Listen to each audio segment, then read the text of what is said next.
Hey everyone, I'm Almar of almarsguides.com, and this is my video here going over the Sparks farming location in northern Kersh Shore. Now these Sparks dropped charged Lodestones, which are used in making many different legendary weapons in the game and are primarily the reason that we are farming these.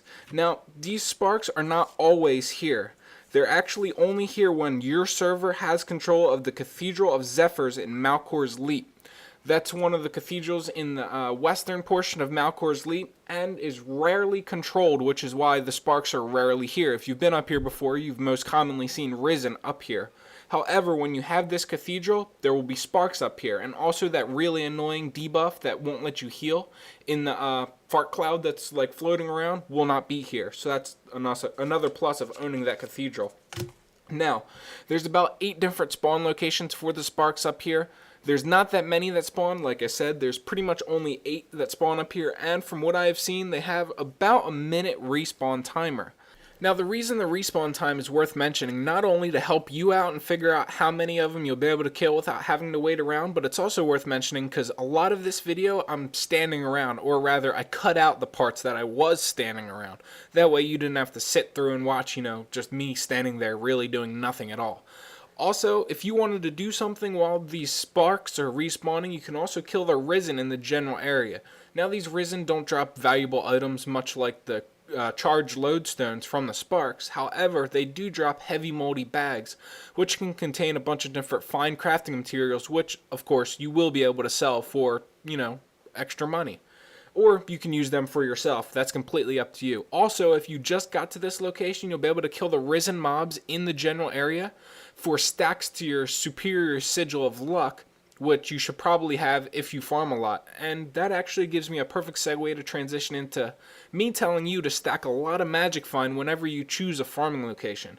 Now, in this location and really any other location throughout Guild Wars 2, you want to build up as much magic find as humanly possible. That way you can make sure you get the most amount of drops in the amount of time that you spend here. Because, more reward for less time, who can't be happier? Or who could be happier? I don't think you can use can't be happier. Doesn't make sense. Anyway, this is not a grammatical video. What you want to do is find the highest magic find food you can afford.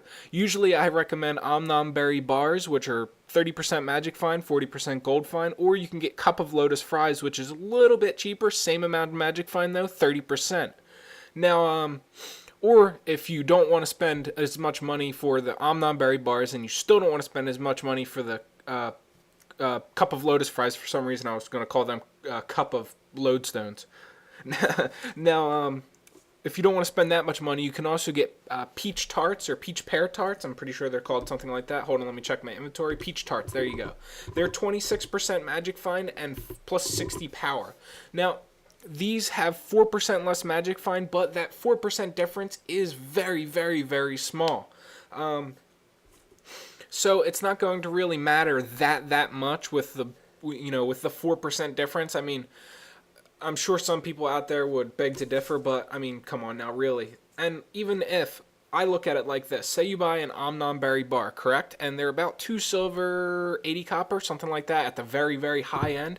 Now, watch the loot that you get from these mobs. Whenever you find coin on these mobs, which you're definitely going to find coin, mouse over and see how much you have. Maybe one mob drops 70 copper. 10 mobs later, it drops 1 silver, 20 copper. And then maybe another 10 mobs goes by and you get another 30 to 40 copper. You just paid for your Omnom Berry bar in just money drops from the mobs themselves, not even including the vendor trash that you got from the bonus magic find.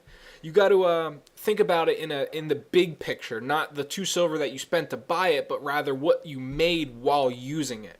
That will make a huge difference when it comes to deciding what to purchase.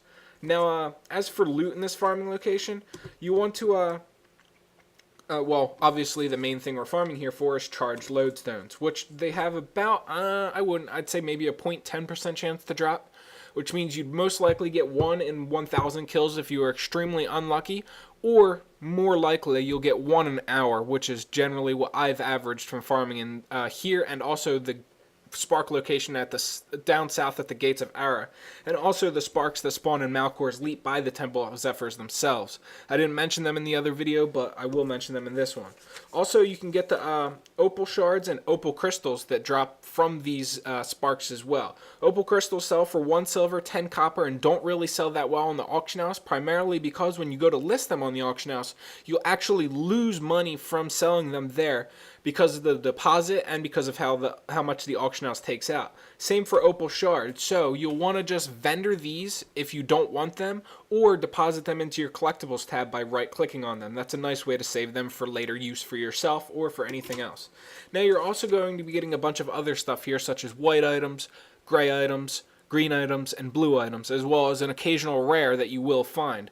Now, the white items you want to salvage. I recommend using a much lower salvage kit. Don't use like a master salvage kit on one of these, but instead carry around a crude salvage kit. The reason you want to carry around the crude salvage kits or even the basic salvage kits is because they're so much cheaper.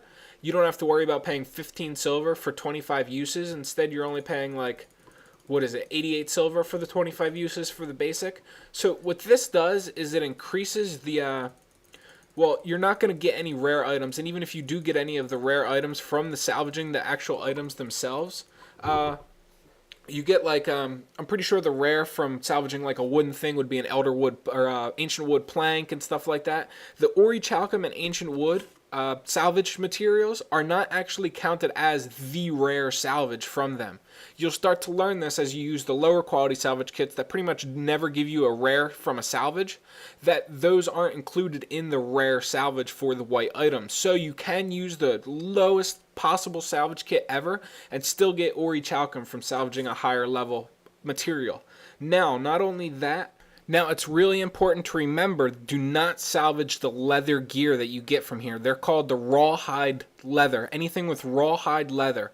What they give you is thick leather scraps that sell for crap. And that's a little rhyme you can use to remember that. Rawhide salvages into thick leather scraps that sell for crap. They never ever sell. They sell for like 8 copper on the auction house, which is pretty much vendor price, and then you lose money by listing them. So anybody that's actually listing them is just losing money. You're just literally pissing away your money when it comes to them. But that's really all there is to this farming location. So, once again, as always, if you guys enjoyed this video, like, comment, and subscribe for future Guild Wars 2 videos. And I'll be sure to upload the other farming locations for charged lodestones, as well as all other lodestones very soon, by the end of the week. So check my channel for them, especially if you're watching this video in the future, past the time this week ended, and all of that fun stuff. Once again, thanks for watching.